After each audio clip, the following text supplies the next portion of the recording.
নমস্কার। শুরু করছি আজকের গল্প।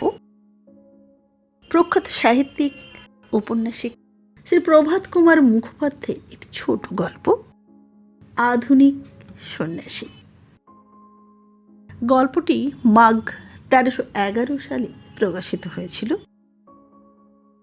শুনতে থাকুন আজকের গল্প, আধুনিক সন্ন্যাসী।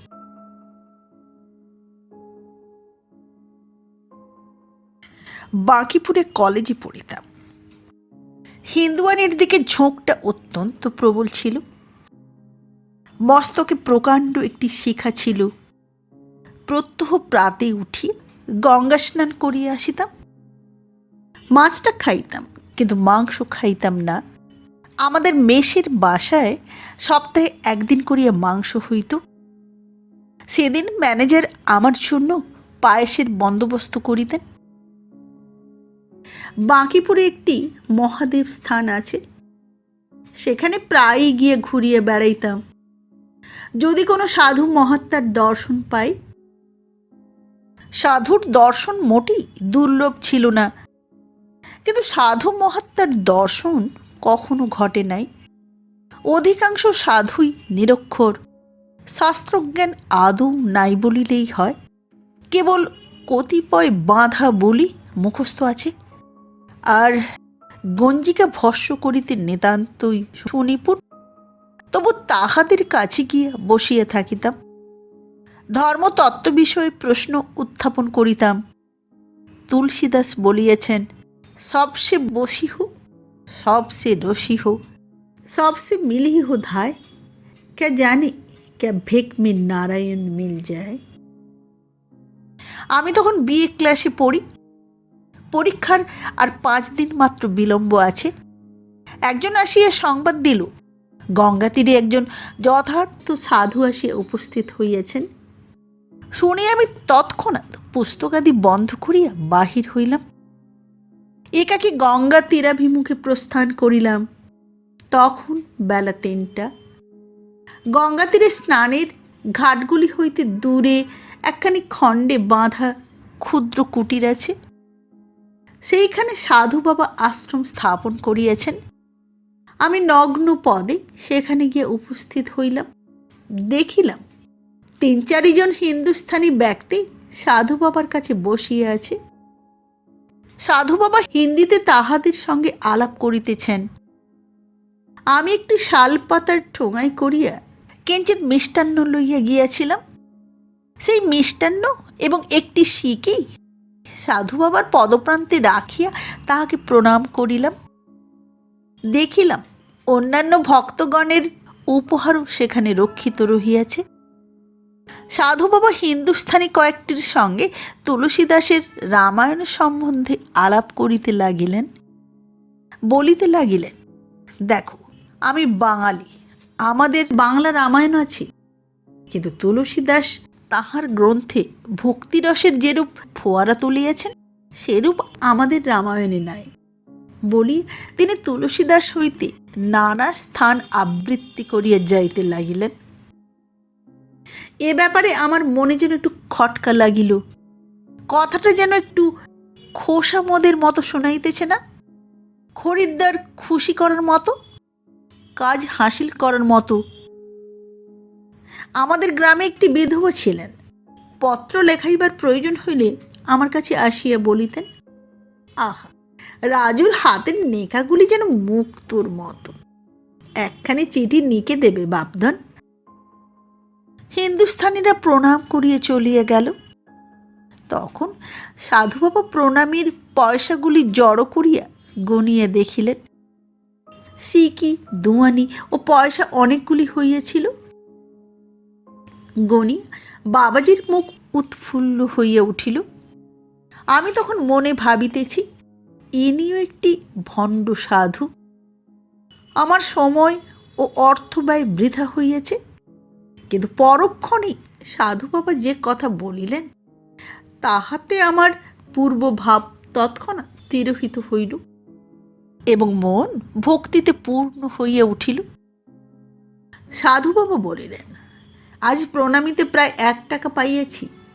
এই টাকাটি দুর্ভিক্ষ ভাণ্ডারে যাইবে, ইহাতে 16 জন লোকের একবেলার আহার সম্পন্ন হইবে।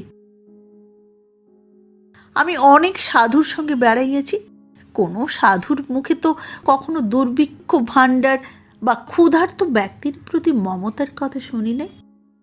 জিজ্ঞাসা করিলাম, আপনি প্রণামীতে যাহা পান সমস্তই কি ওই প্রকারে সদ্ব্যবহার করেন?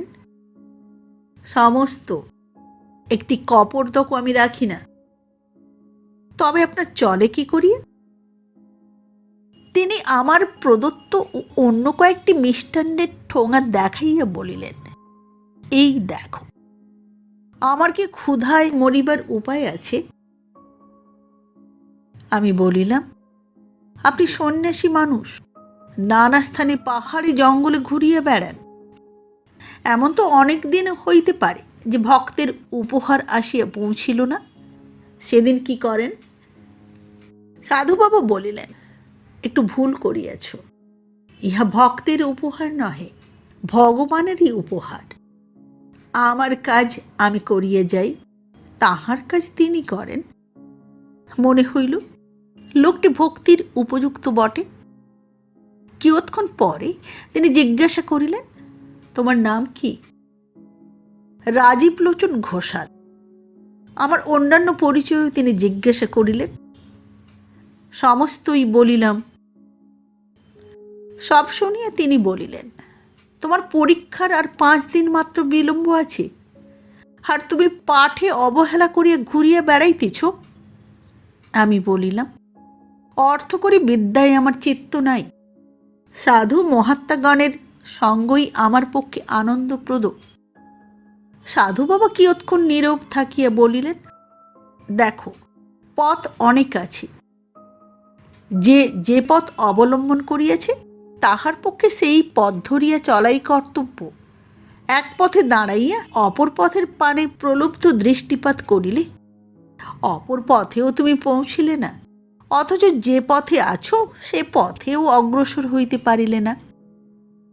যে পথে থাকো আশেপাশে তাকাইবে না, সম্মুখে সিধা তাকাইবে। এই জন্যই তো ঘোড়ার চোখে 2টা ঢুলি বাঁধিয়া দেয়।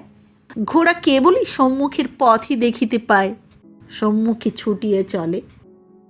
এখন হইলে এ যুক্তির মধ্যে ছিদ্র ধরিতে পারিতাম, কিন্তু তখন ইহা শুনিয়া মোহিত হইয়া গেলাম। মনে হইল, হ্যাঁ, এইবার একটি প্রকৃত সাধুর দর্শন পাইয়াছি বটে।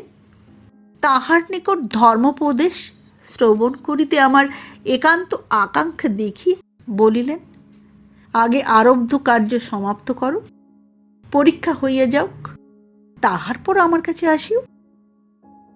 আমি বলিলাম, আপনার আদেশ শিরোধার্য, কিন্তু ইতিমধ্যে অন্তত আরেকবার মাত্র আপনার শ্রীচরণ দর্শন করিতে আজ্ঞা করুন।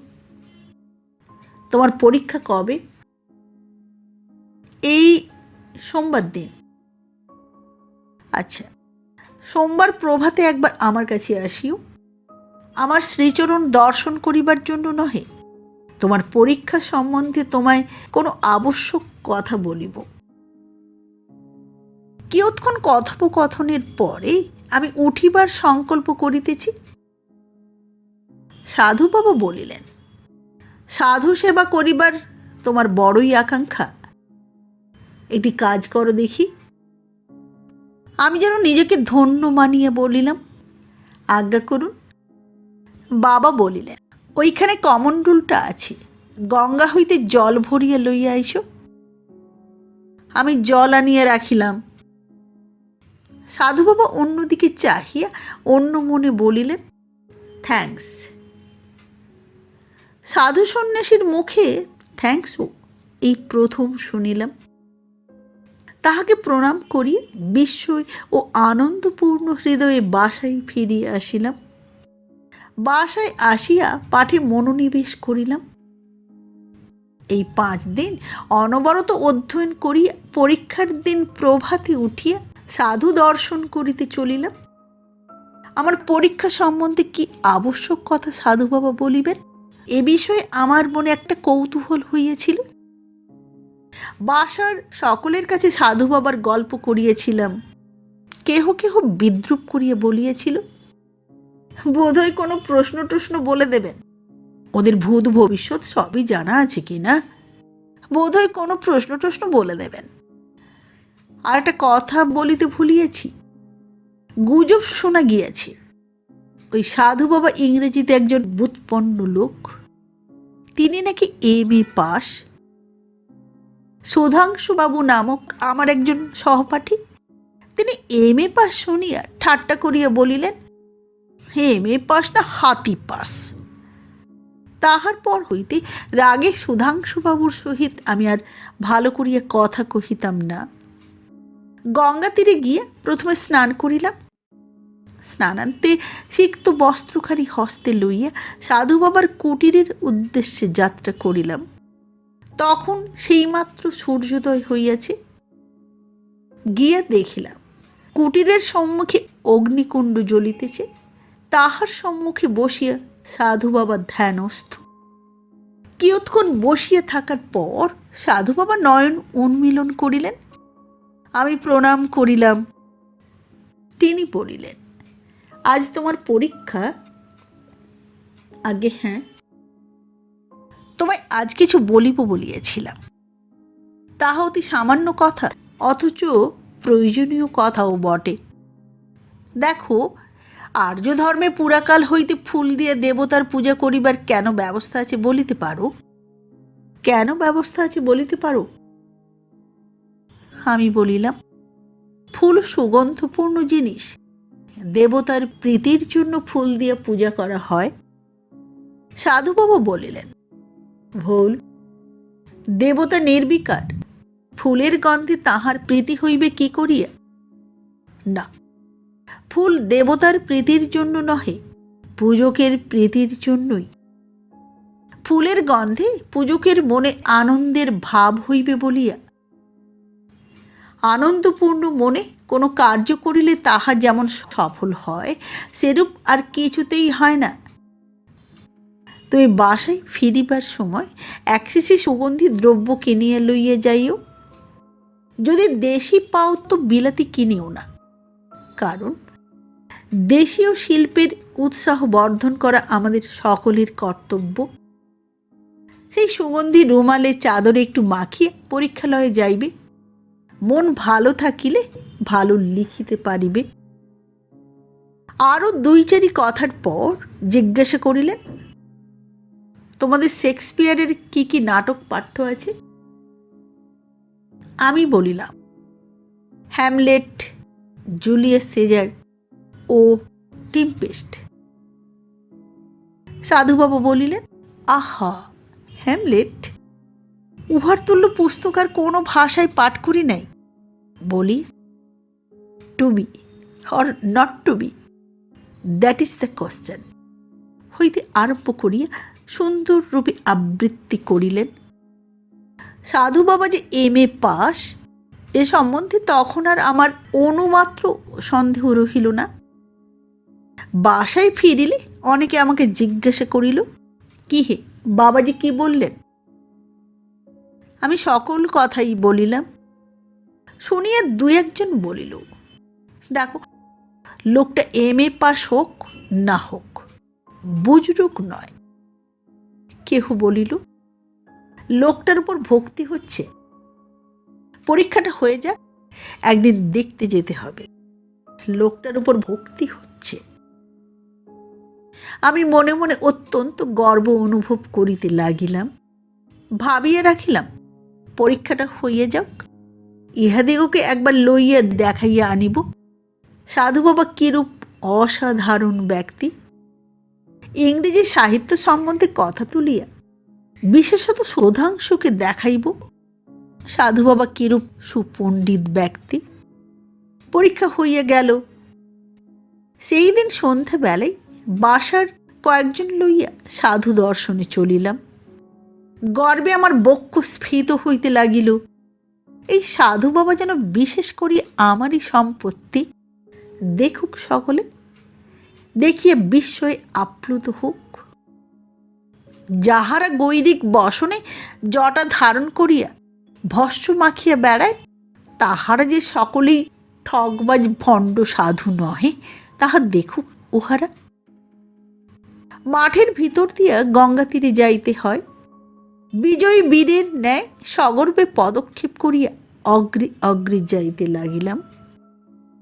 কুটিরে পৌঁছিয়া দেখিলাম কুটির শূন্য, কিন্তু তাহার চারিপাশে অনেক লোকের সমাগম হইয়াছে।